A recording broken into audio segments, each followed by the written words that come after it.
Hello, students. Good morning. Welcome to this English class of class 10. Now, today we are going to study a new poem. This is the third poem. Earlier, two poems I already sent. I think you have gone through it. Now, this is the third poem, and name of this poem is A Tiger in a Zoo. Tiger usual place of a tiger, its natural habitat. In a forest, it stays always and freely moves around, goes on roaring, terrifying animals, human being, whoever around. But here we'll see in the first stanza of this poem that the tiger is inside a cage in a zoo. I think you have visited zoo, most of you, and seen the tiger inside a zoo. And the tiger here is restricted. It's moving inside a small cage. That is what how it is moving. What is the difference when it is in the natural habitat, that means in the forest, and when it is in a zoo? What is the difference? That we are going to learn here. Now we start with the first stanza is now. He stalks. Stalks means walks. He stalks in his vivid stripes. Vivid means bright. Bright color of his body with stripes in it. You have seen the tiger in a zoo. In the tiger you have seen. So you know the stripes on the body. The few steps of his cage. It is walking inside the cage, small cage. So a few steps only it could walk on pads of velvet quiet. Velvet is a kind of fabric, very soft fabric. Uh, Perhaps you have seen it also. So here pads means the paw, the paw of the tiger. Pads of soft and silent. Quiet means silent. Because it is soft, it is moving very silently in his quiet rage. Rage means anger. Quiet means silent, peaceful. Here, see, these two words are quite opposite of meaning. Like quiet is peaceful, rage is anger. Inside the cage, it is not able to express its anger.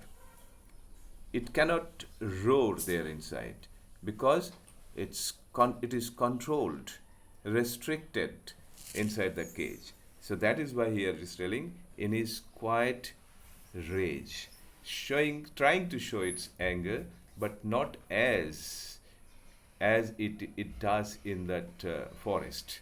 So this is the first stanza. Second stanza is now imagine the tiger is in the forest. This is a natural habitat. So he should be lurking. Lurking means hiding. He should be lurking in shadow. The tiger should be hiding in a shadow. Why? Sliding through long grass. Inside the forest, it goes through long grass, sliding, not walking, not running, but as if sliding. You can imagine that how it slides, and sliding through long grass in the forest near the water hole where the animals come and to drink water. Now there the tiger is lurking, tiger is hiding uh, inside that long grass so that the animals, the beast of prey, like plump means fat deer, come to that water hole to drink water, and the tiger is waiting to jump upon it and kill it. That is the situation here. So we have seen that in the natural habitat, how the tiger hides and waits for the prey, and whenever it gets an opportunity, it pounces on it and kills it and then eat it. So this is the second stanza showing us a situation of a tiger in its natural habitat. Let us go for the third stanza. Here the tiger, he should be snarling around houses. Now, the tiger is showing its anger, but it's roaring loudly near the houses in the edges of the jungle. Tiger lives in jungle, but now it is presently it is in the edges, may end of the jungle. There are some houses where it is roaring and trying to terrify the people there. How it is trying to terrify? Bearing his white fangs, white canine teeth, long pointed teeth. He is bearing it. He is trying to terrify, and his claws also, his paws also, with those big nails. He is showing them and roaring, and he is trying to terrify the villagers around in at the end of the jungle. So once again, he instead instead of in the cage, he should have been around the villages, making a roaring sound around, with it showing, opening his fangs and paws with nails, and trying to terrify the villagers there. So that is the third stanza. We'll go for the fourth stanza now. But he is locked in, but now he is not in the natural habitat. He is inside a cage, locked in a concrete cell. The cage, the cell is made of concrete, that means cement, sand, brick, etc. The cell is made of that, inside which the tiger is captivated.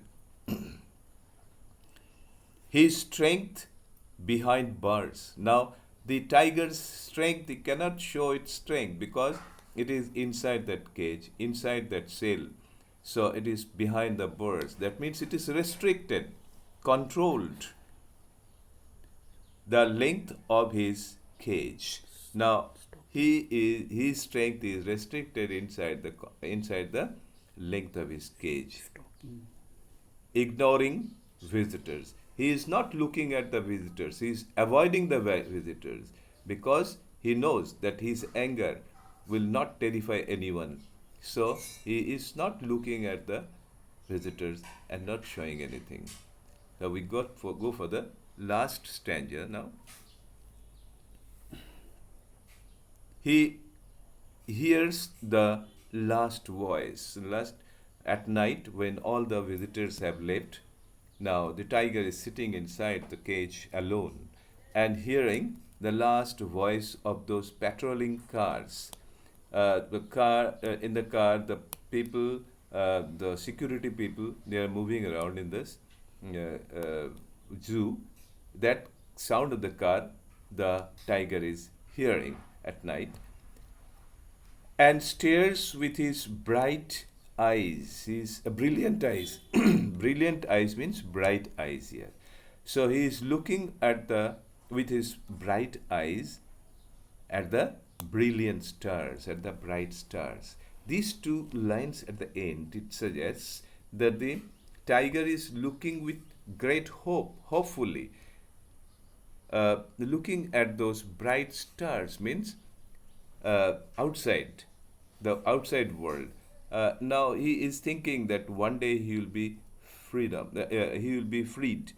He will get freedom and he will come out of this cage and move under these bright stars in the forest. So that is his hope. So there our poem ends. Thank you very much.